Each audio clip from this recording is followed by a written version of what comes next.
Hi అండి, నమస్తే, welcome back అండి. ఈరోజు నేను ఫామ్ చికెన్ని ఎలా వండుకోవాలో అనేది చూపించబోతున్నాను. ఇది అందరికీ నచ్చే విధంగా, బిగినర్స్కి కూడా సింపుల్గా అర్థమయ్యే విధంగా నేను చెప్పబోతున్నానండి. ఫామ్ చికెన్ని గట్టి కూర అని కూడా అంటారు. సో దీనికి బాయిలర్లా కాకుండా ఎక్కువసేపు చేయాల్సి ఉంటుంది. సో దానికి ముందుగా నేను ఒక 1 kg ఫామ్ చికెన్ని శుభ్రం చేసుకొని దాంట్లో 2 టేబుల్ స్పూన్ కారము, 1 టేబుల్ స్పూన్ ఉప్పు, 1/2 టేబుల్ స్పూన్ పసుపు, 2 టేబుల్ స్పూన్ పెరుగు అండ్ 1/2 నిమ్మ చెక్క రసం వేసుకొని బాగా మ్యారినేట్ చేసుకున్నానండి. ఇది కనీసం ఒక 2 hours అనే మ్యారినేట్ అయితేనే మనకి టేస్ట్ అనేది బాగుంటుంది. సో నేను ఇలాగ కలుపుకొని మూత పెట్టుకొని 2 hours నేను ఫ్రిడ్జ్లో 2 hours ఉంచాను. సో తర్వాత స్టవ్ ఆన్ చేసుకొని కుక్కర్ పెట్టుకొని దాంట్లో 3 టేబుల్ స్పూన్ ఆయిల్ అనేది వేసుకున్నాను. దీనికి మించి ఎక్కువ వేసినా కూడా చికెన్లో ఉండే ఫ్యాటీ ఆయిల్స్ కూడా యాడ్ అయ్యి ఆయిల్ ఎక్కువైపోతుంది. So 3 table spoon of oil వేసుకొని వేడయిన తర్వాత అందులో 1 టేబుల్ స్పూన్ జీలకర్ర, ఒక దాల్చిన చెక్క, 4 లవంగాలు వేసుకున్నాను ఫ్లేవర్ కోసం.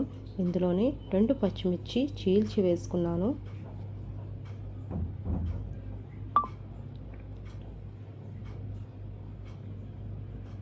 తర్వాత అందులో ఒక 1 కప్ ఆఫ్ ఆనియన్స్ వేసుకున్నానండి. చిన్న ముక్కల కింద కట్ చేసుకొని వేసుకొని గోల్డెన్ బ్రౌన్ వచ్చేంత వరకు కూడా వేపుకున్నాను.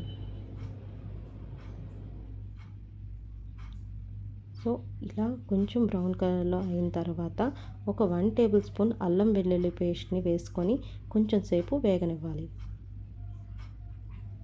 తర్వాత అందులోనే ఒక చిన్న కప్తోని టమాటా ముక్కలు వేసుకున్నాను. అంటే 1 మీడియం సైజ్ టమాటా చిన్న ముక్కల కింద చేసుకొని వేసుకున్నాను.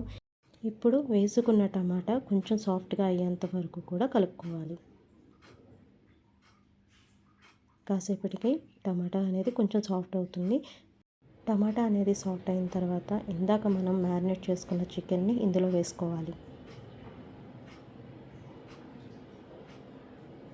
మూత పెట్టి ఒక 2 నిమిషాలు మగ్గనివ్వండి. మగ్గిన తర్వాత ఇప్పుడు ఇందులోనే ఒక 2 టేబుల్ స్పూన్ 2 నుంచి 3 టేబుల్ స్పూన్ కారం, 1 టేబుల్ స్పూన్ ఉప్పు,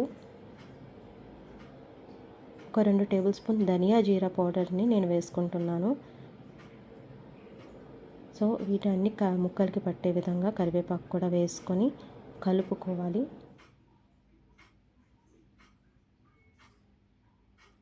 ఇప్పుడు కారం యొక్క పచ్చివాసన పోయేంత వరకు ఒక 10 నిమిషాలు కుక్కర్ మూత పెట్టి మగ్గనివ్వండి. తర్వాత ఈ వాటర్ చూడండి, చికెన్ నుంచి వాటర్ బయటకు వస్తుంది కదా. సో ఈ స్టేజ్లో ఒక చిన్న గ్లాస్తో వాటర్ వేసుకోవాలి. ఎక్కువ వాటర్ వేసుకోకండి. ఒక చిన్న గ్లాస్తో వాటర్ వేసుకొని మూత పెట్టుకొని 10 నుంచి 12 విజిల్స్ వచ్చేంత వరకు కూడా ఉంచండి. సో విజిల్స్ అన్నీ ఒక 12 వరకు వచ్చాయండి. నాకు 12 వచ్చిన తర్వాత ఒకసారి చెక్ చేసుకుంటున్నాను. సో ఆయిల్ చూసారా ఎంతవరకు బయటకు వచ్చిందో. కాబట్టి మనకి ఇక్కడ ఈ స్టేజ్లో మనకి ఉప్పు కారం అనేది ఏమైనా అడ్జస్ట్ చేసుకోవాలనుకుంటే చేసుకోవచ్చు. నాకు కారం పడింది, ఒక 2 టేబుల్ స్పూన్ కారం వేసుకున్నాను. ఈ స్టేజ్లోనే నేను చికెన్ మసాలా కూడా వేస్తానండి. ఎందుకంటే ముందుగా వేస్తే దాని టేస్ట్ అనేది మనకు తెలియదు కాబట్టి. అండ్ ఈ పౌడర్ ఏంటంటే flax, pumpkin, water melon seeds powder చేసి నేను ప్రతి కర్రీలోనే అనేది యాడ్ చేసుకుంటాను. ఇప్పుడు నాకు కొంచెం కర్రీ ఉడకాలనిపించింది కాబట్టి ఒక 2 విజిల్స్ అనేది నేను మళ్ళీ పెట్టుకున్నాను. సో టోటల్గా నాకు 14 విజిల్స్ అనేది పడింది. కరెక్ట్గా ఇలా వండుకుంటే మనకి ఫామ్ చికెన్ అనేది బాగా ఉడికి మనకు తినడానికి అనేది బాగుంటుంది. సో చూసారు కదా, మీరు కూడా ఒకసారి ఇంట్లో ట్రై చేసి నాకు ఎలా వచ్చిందనేది కామెంట్లో షేర్ చేయండి. బాయిలర్స్కి ఎక్కువ ఇండక్షన్స్ అవి చేస్తారని చెప్పేసి నేను ఫామ్ చికెన్ని ఎక్కువగా వండడానికే ప్రయత్నిస్తాను. సో ఈ రెసిపీ కనుక మీకు నచ్చినట్టయితే please watch, like and subscribe. Thank you so much again. Bye అండి.